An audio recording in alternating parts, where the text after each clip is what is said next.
Good morning students. Today I have brought a new poem for you and that is The Shade. Actually this poem is of class 7th and it is written by Frank Flan. तो आइए जानते हैं shade poem में क्या है। वो कहते हैं there is a shed at the bottom of our garden. वो कहता है कि हमारे गार्डन के बॉटम में, बॉटम होता है तलहटी, उसके बॉटम में क्या है, एक शेड है। With the spider web hanging across the door. वो कहता है इस पे के डोर पे क्या है, एक मकड़ी का जाला लटका हुआ है। The hinge are rusty, rusty होता है जंग लगे हुए, जो इसके हिंज हैं वो मतलब जंग लगे हुए हैं। And creek in the wind, और जैसे ही हवा में हम इसे ओपन करते हैं तो वो चरचर की आवाज़ करते हैं। When I am in the bed, I lie, I listen. वो कहते हैं जब मैं अपने बेड पे लेटता हूँ तो मुझे ये आवाज़ साफ सुनाई देती है, क्योंकि रात के टाइम बेटा there is no noise, that's why every moment you can listen very clearly. I will open that door one day. वो कहता है कि मैं एक दिन इस शेड का दरवाज़ा ज़रूर खोल के देखूँगा। There is a dusty, now you can see the second stranger. There is a dusty old window around the side with 3 cracked pane of the glass. वो कहता है यहाँ पे क्या है, एक धूल भरी विंडो भी है, विंडो होता है खिड़की, अराउंड द साइड, साइड में, with 3 cracked pane of glass, जिसके जो ग्लास हैं वो तिड़के हुए हैं यानी क्रैक हैं। I often think there is someone staring at me. Stare होता है बेटा घूरना, मुझे ऐसा लगता है कि वहाँ से कोई ना कोई मुझे घूर रहा है। ईच टाइम आई पास, जब भी मैं उसके आगे से गुजरता हूँ तो मुझे ऐसा लगता है कि someone is staring at me. I peep, peep होता है बेटा झाँकना, through the window one day. वो कहता है मैं भी इस विंडो के अंदर एक दिन ज़रूर झाँकूंगा कि अंदर कौन है, कौन मुझे स्टेयर करता है। Now you can see the third stranger.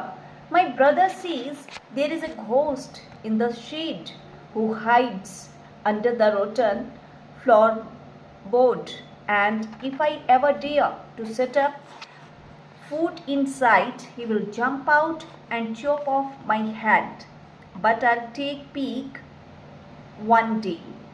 अब देखिए वो क्या कह रहा है इसमें। वो कहता है my brother sees there is a ghost in the shed. मेरा भाई कहता है कि शेड के अंदर क्या है, एक भूत है।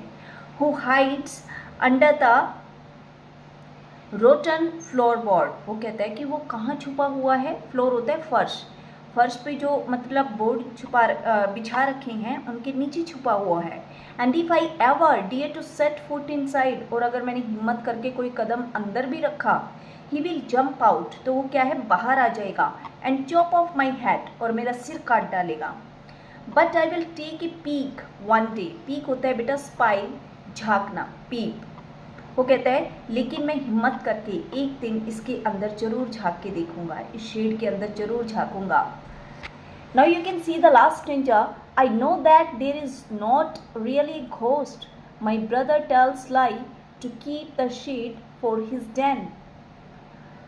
There is not anyone staring and making strange noises, and the spider has been gone from this web.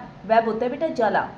Since I don't know when, I'll go into that shade one day soon, but not just yet. Now you can see what has been given in the last stanza. वो कहता है I know that there is not really ghost. वो कहता है कि मैं जानता हूँ यहाँ पे कोई भूत नहीं है। My brother tells lie to keep the shade for his den. वो कहता है मुझे पता है कि मेरे भाई ने झूठ बोला है क्योंकि ये उसके छुपने की जगह है।